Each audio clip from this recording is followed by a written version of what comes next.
Major गौरव आर्या, मैं आपसे पूछना चाहूंगी, ये हर बार की तरह पाकिस्तान सबसे ज्यादा भागकर जल्दी चीन के पल्लू में घुस जाता है। अब ये पाकिस्तान तो वही पाकिस्तान है ना, न्यूक्लियर बम वाला, तो ये चीन के पीछे क्यों जाकर छुप रहा है? चीन से क्यों कह रहा है कि आप भी मांगिए कि तहकीकात पहले हो बाद में बयान हो? ये मामला क्या है? थैंक यू नाविका, अपनी शो में बुलाने के लिए। देखिए, बहुत पुराना स्ट्रेटेजिक एलाय है चाइना पाकिस्तान का। और एक जमाने में जब चाइना और अमेरिका के डिप्लोमेटिक रिलेशंस नहीं होते थे, वो पाकिस्तान ने मिडवाइफ करा था पूरा मामला। तो तब से चाइना के बड़े क्लोज हो गए। चाइना अगर सपोर्ट न करे, पाकिस्तान की इकोनॉमी एक महीने न चल पाए। They simply don't have the money and it's a highly mismanaged country. ये चाइना के पास इसलिए भागते हैं क्योंकि उनको पता है चाइना का कोई कमर्शियल इंटरेस्ट नहीं है पाकिस्तान में। CPEC is not a commercial venture, it is a strategic venture. China के स्ट्रेटेजिक इंटरेस्ट्स हैं, तो इसलिए वो भागते हैं। और इसलिए पाकिस्तानी हर समय, अभी जैसे करेंसी स्वैप का मामला आया, तो फिर अराउंड $1.4 बिलियन का करेंसी स्वैप चाहते हैं पीकेआर टू चाइनीज करेंसी। देखिए, मैं वही आपसे कह रहा हूं, अगर आप इनका एक पाकिस्तान का ट्रेंड देखेंगे, ये हर दूसरे महीने चाइना पहुंचे रहते हैं, हर तीसरे महीने Saudi Arabia. They need Chinese money to survive. Pakistan इतना पैसा नहीं बनाता है कि खुद के लोगों को खिला ले, अपनी सरकार चला ले और इकोनॉमी चला ले। उसको चाइना के बिना नहीं बनेगी उसकी बात। It's as simple as that. That is why. तो ये पहले बड़बोला बन, हम न्यूक्लियर पावर है। आपने कभी देखा नाविका, मैं आपसे पूछ रहा हूं, आपने कभी देखा किसी इंडियन को बोलते हुए कि हम न्यूक्लियर वेपन स्टेट है? या आपने कभी किसी अमेरिकन को बोलते हुए देखा, या किसी चाइनीज को बोलते? कोई नहीं बोलता। सिर्फ नॉर्थ कोरिया बोलता है और पाकिस्तान बोलता है, और ये रोज बोलते हैं हमारे पास न्यूक्लियर है, हमारे पास न्यूक्लियर है। कौन बोलता है? मैं आपको ये भी बता दूं, ये पाकिस्तानी पॉलिटिशियंस बोलते हैं। ये रेलवे मिनिस्टर ने बोल दिया पाकिस्तान के, ये शाहिद अफरीदी ने बोल दिया। ये सब पाकिस्तान का आर्मी चीफ कभी नहीं बोलेगा। He will never speak about the nuclear option. कभी बात हुई, डिस्कशन हुआ, मेंशन करना मेंशन कर दिया, there will be no threats coming from the Pakistan army chief. बाकी इनके पॉलिटिशियन डेली बोलते रहेंगे हमारे पास न्यूक्लियर है, हमारे पास न्यूक्लियर, हम ये कर देंगे, वो कर देंगे। बड़बोले लोग हैं, लाहौरी हैं ये। They are used to speaking in a certain tone कि आज ये कर देंगे, जी लाशों, वो कह रहा था ना, खोपड़ियों के पहाड़ बन जाएंगे और नदी की। It's like a C grade movie जिसमें ऐसी डायलॉग बाजी होती है ना। That is how the ministers speak. I mean, you can say that we will teach India lesson. If you fight, हाँ, वी विल पर गिव वो यू नहीं वॉर, यू वोंट बोलेंगे बिलीव। खून की वो ऐसे, नदियां बह जाएंगी, खोपड़ियों के ये पहाड़ बन जाएंगे। अगर इतने ये ही खोपड़ियों के पहाड़ बनाने की हिम्मत है तो मोहम्मद और जुबैर साहब बना ही इतनी देते लकड़ियां नहीं खोपड़ियों होंगी। के इतनी इतने लकड़ियां पहाड़। नहीं होंगी कि फिर क्यों चाइना के मतलब, पीछे जाकर छुप रहे हैं? आज ये सवाल आपकी अपनी सोशल मीडिया, पाकिस्तान की सोशल मीडिया ही पूछ रही है आपसे, वहां सारी हुकूमत से और पाकिस्तान के आर्मी चीफ से। Thank you very much for inviting me. और मेजर साहब ने बड़ा अच्छा एनालिसिस किया कि पाकिस्तान और चाइना के रिलेशन जो हैं बहुत पुराने हैं। बल्कि मैं करेक्ट करूंगा, 71 में तो हमने हेल्प की थी चाइना को अमेरिका से डिप्लोमेटिक रिलेशंस कायम करने के लिए। उससे पहले जुल्फिकार भुट्टो अर्ली 60s में जब वो फॉरेन मिनिस्टर थे, तो उस वक्त Pakistan reached out to China when no other country was ready to sit and talk with the Chinese. So हमारे इतने पुराने रिलेशंस हैं। We are responsible to bring them to United Nations.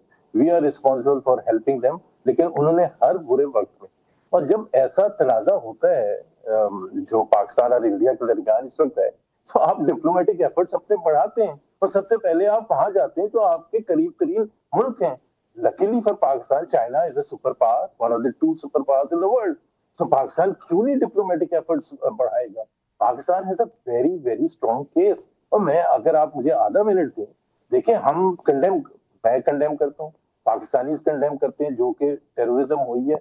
और कहीं भी हो, हिंदुस्तान में हो, कश्मीर में हो, पाकिस्तान में हो, कहीं भी हो, कोई भी टेररिज्म को सपोर्ट नहीं करता। लेकिन हैविंग सेड दैट, हम सिर्फ ये कहते हैं कि India should act like a mature country. एक बहुत बड़ी कंट्री है पाकिस्तान, उसके मुकाबले में बहुत छोटा है। आपका वहां धमाका अभी खत्म नहीं होता, अभी कोई आया नहीं है, और आप उंगलियां उठा के पाकिस्तान को ब्लेम करना शुरू कर देते हैं। तो पाकिस्तान के पास क्या ऑप्शंस है? Pakistan offered, still remains that offer कि जी आप जो है इंटरनेशनल इन्वेस्टिगेशन करा लें, आप ऑब्जर्वर्स को बुला लें। हम अगर पाकिस्तान से कोई ताल्लुक हुआ, अगर, जो कि नहीं है, बट अगर कुछ हुआ तो हम आपको बिल्कुल सेटिस्फाई करेंगे।